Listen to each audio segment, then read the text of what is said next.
المتحدثة السيدة معالي قاسم، رئيس ومؤسس شركة اسكيميا للاستشارات.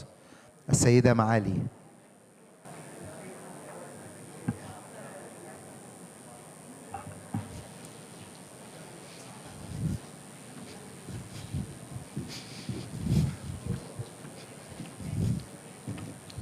شكرا.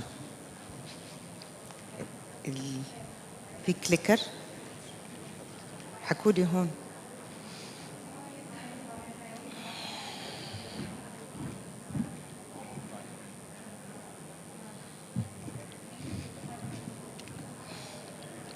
شكرا.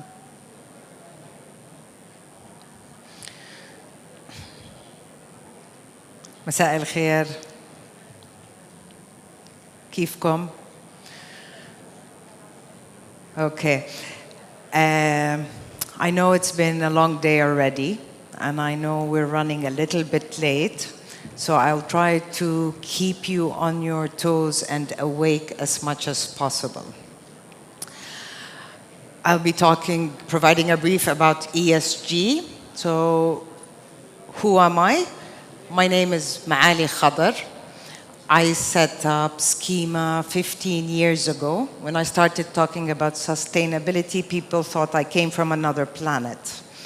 Lo and behold, it seems that Earth is catching up. We've been working in sustainability across the MENA region, and when people say specifically what do you do, my answer is anything that promotes the drive forward. We'll get a bit more into terminology, but in essence, sustainability or ESG is the bottom line. I have 20 minutes. I can spend days and days and months talking about this, so I have very limited time. And what will I be covering in that time? www.h. No, it's not a website. Okay?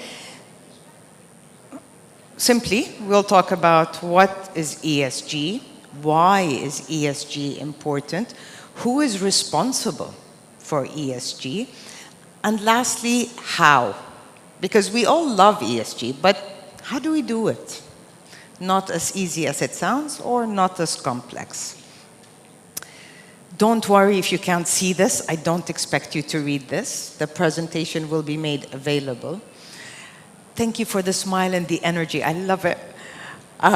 So environment includes all sorts of things: climate change, water, energy, a number of baskets. And I think we spent quite some time talking about co-op and all the issues associated. Social. COVID, if there's any silver lining to COVID, it's that we realized how important society, community are. So social, that's the S. And finally, G. Corporate governance, board structures, diversity, inclusion, all the good things. But governance has two angles. It has governance in its principles within the organization, but as important, if not more important, how do you govern environment and social? How do you provide the governance for that? How do you measure, monitor, decide? Who decides? What's the mechanism for that? So what's the governance for the E and the S? I put this up because I read it the other day and I thought it really touched on important things, particularly as a result of COVID. Who should we care about at this difficult, financial, stressful, health-ridden times? Our stakeholders. How important are our stakeholders? Who are our stakeholders? And the last line there I thought is very important. We believe that by focusing on these drivers of the long-term returns, i.e. our people, our core social assets, we believe that by focusing on these drivers of long-term returns, the benefits to investors and economy will be achieved. Okay? These aren't things that will turn a profit tomorrow. But they will turn a profit. They will impact the cycle of the economy maybe in 5, 10 years. So we can't just dismiss them because we can't feel them today. Now, again, ESG. Many different people have different definitions of ESG. And I'm not here to tell you that this is right or this is a wrong definition. Maybe I can provide some guidance on where certain components sit. Are they environmental? Are they social? Are they governance related? But the key takeaway that I'd appreciate if everybody walks away with is, why are we talking about ESG? ESG is a nascent practice. It's not been around for decades and decades. But it came to be because we started to focus on ESG risks. How do we manage our ESG risk? So it became a red flag. So we started ESG, really important. What are we doing about this? What are we reporting? We've missed the point. That's not the point of ESG. The point of ESG is value creation. How are we going to create value, environmental, social, or governance? How are we integrating that into our value proposition? And once you define that, I think you have a better grasp of what is ESG and what it can mean to you. Because what it means to you is going to be different to the person next to you, and that's fine. Why is ESG important? I actually did a quick Google search the other day, and I got a mass of screaming messages. ESG is good. Higher return on investment. There's billions of dollars being invested in ESG. Sustainability funds are the new way forward. Customers love it. I heard somebody say it earlier. Customers want sustainable and responsible. Yeah, maybe. But really, what it boils down to, isn't it the right thing to do? To care about our environment. Without Earth, where would we be? Without our communities, where would we be?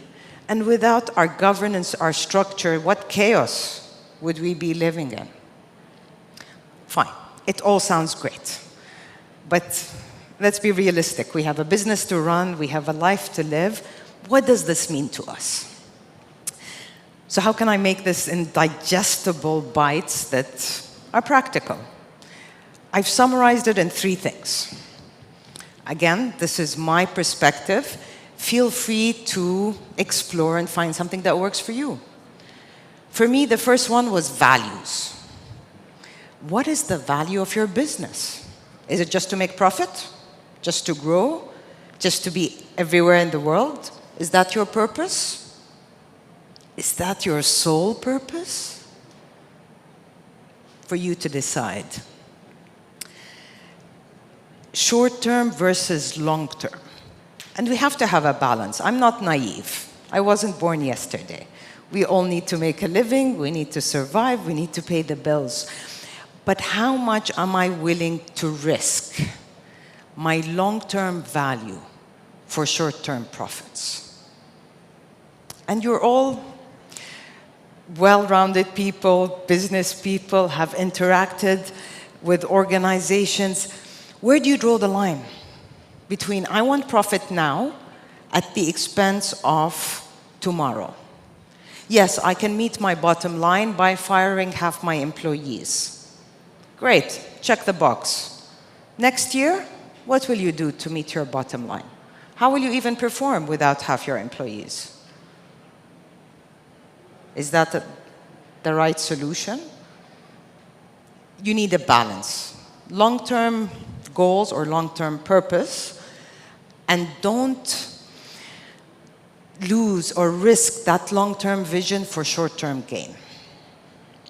Lastly, financial versus non-financial. Again, we all like a bottom line, but where do we draw the line between intangible goodwill and a dollar sign? And what is the value of this intangible goodwill? What is that dollar sign value to you?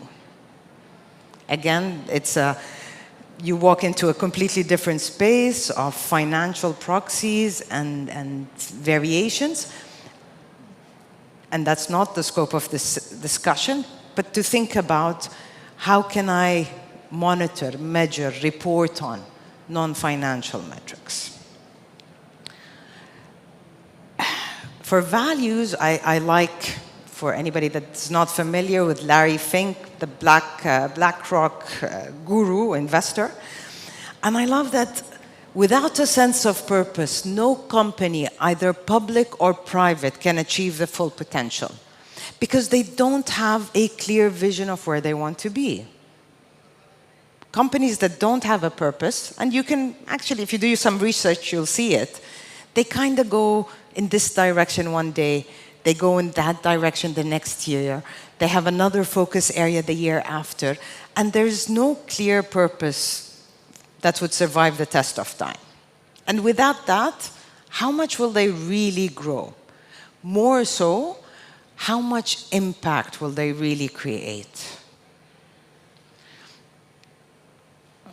On short-term versus long-term, again, one of the things that brought ESG to life is the fact that businesses started seeing that directors, managers, out of reasons, I'm not a psychiatrist, I can't analyze, maybe greed, desire for more profit, have staked long-term benefit of organizations for short-term gain.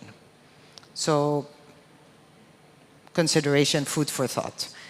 I'm certainly not going to go through the slide, but the key takeaway is we always look at ESG as it's a risk, be careful, manage, monitor, watch out, but it's also an opportunity. How much of those ESG opportunities are we using? I look around, yes, I see some social entrepreneurship spurring, but I think there's room for so much more.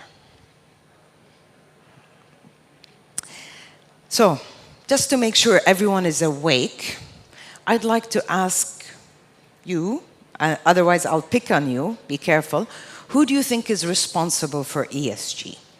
Shareholders, directors, employees, organizations, or communities?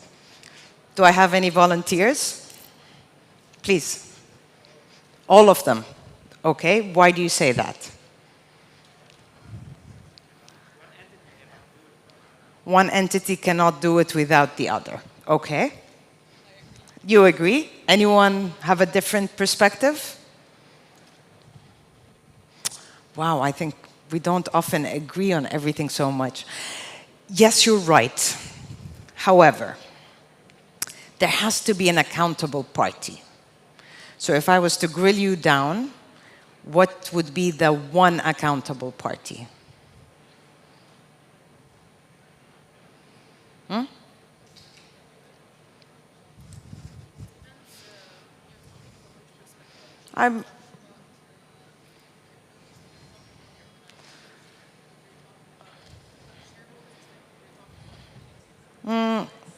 Not really, but okay. Anybody else want to try? Yes? The directors. Why do you say that?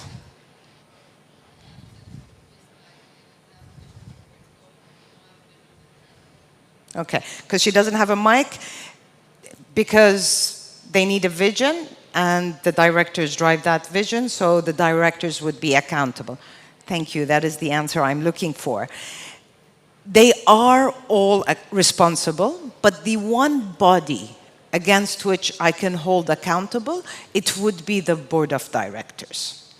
Again, you're right, depends on what is that body or entity, but for the sake of argument, board of directors.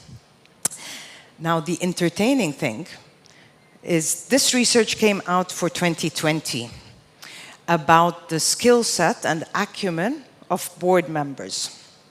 It's a global one, so it's not specific for the MENA region. And directors think they understand ESG. 80% of the directors think they understand ESG and they address ESG. But the executives think the board doesn't understand. If you ask me, I'm with the executives on this.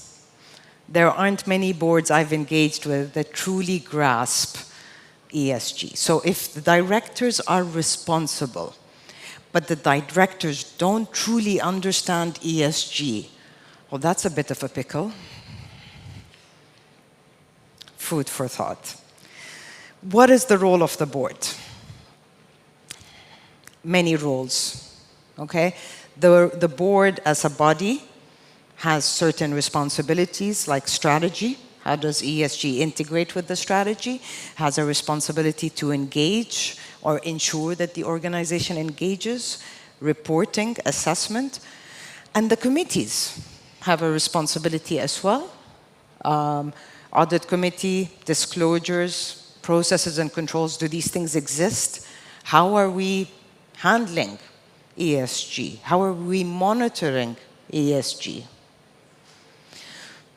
So, consideration, the board has not just a minor role or not just a minor oversight on ESG, the board has a substantial responsibility to drive ESG forward. Okay, so that's the intro. Now, how do we do it? Yes, Maali, ESG sounds lovely. What do I do about that now? There are many different models. I cannot say I'm an expert on all of them. I have identified a methodology that works. I will share it. But every time I've used it, I've had to adapt it.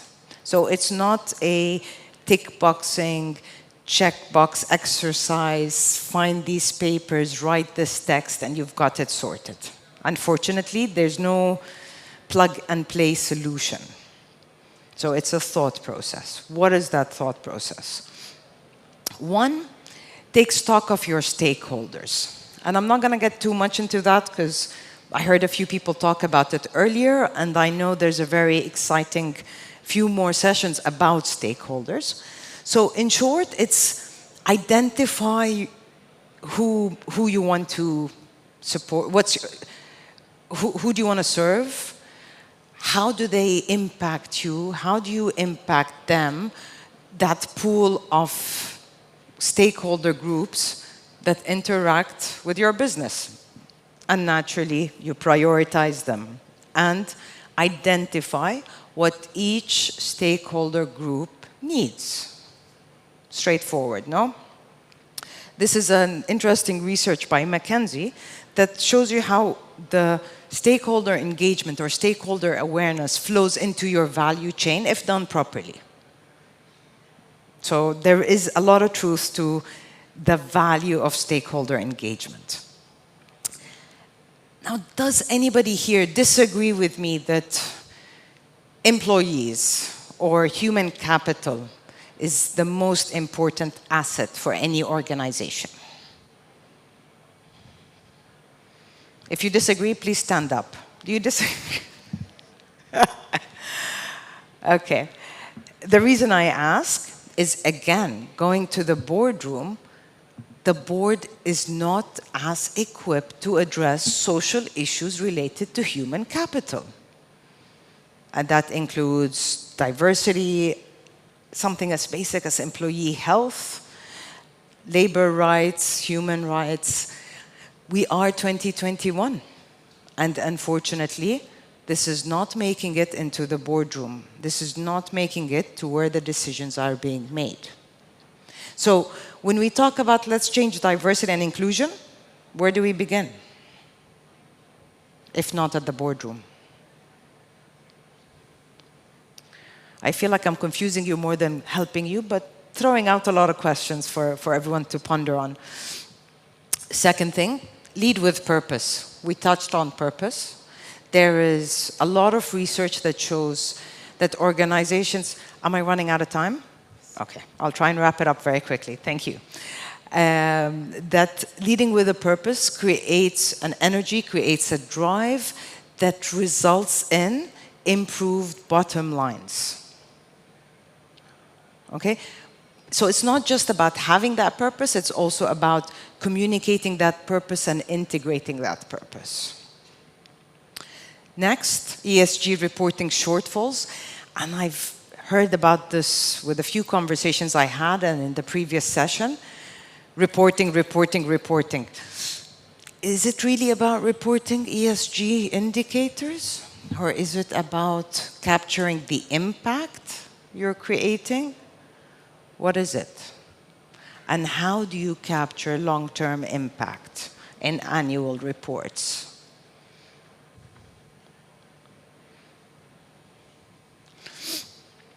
So businesses have an opportunity to use their reports, which I know a lot of organizations do, but not quite to the level of bringing those disclosures or those reports back to the purpose that they have. Yes, I've saved water. Wonderful. Good for you. But you know, that wasn't your purpose. Yes, I employed 5 more people. Great, wonderful. But that wasn't really your mandate. So is that your purpose, or is that just your achievement, or are you just ticking the box?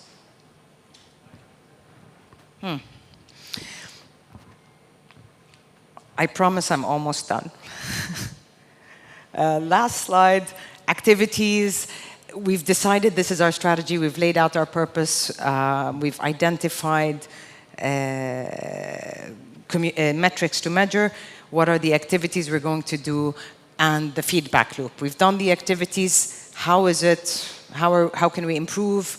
Or did we just tick the box, done the report, let's move on to next year? Is there a feedback loop? That's it all put together. I'm done. I made it in time. Any questions? I don't know if we can have questions. Can we have questions, or خلاص? خلاص. خلاص. Okay. I will be around for the rest of the day if you do have questions.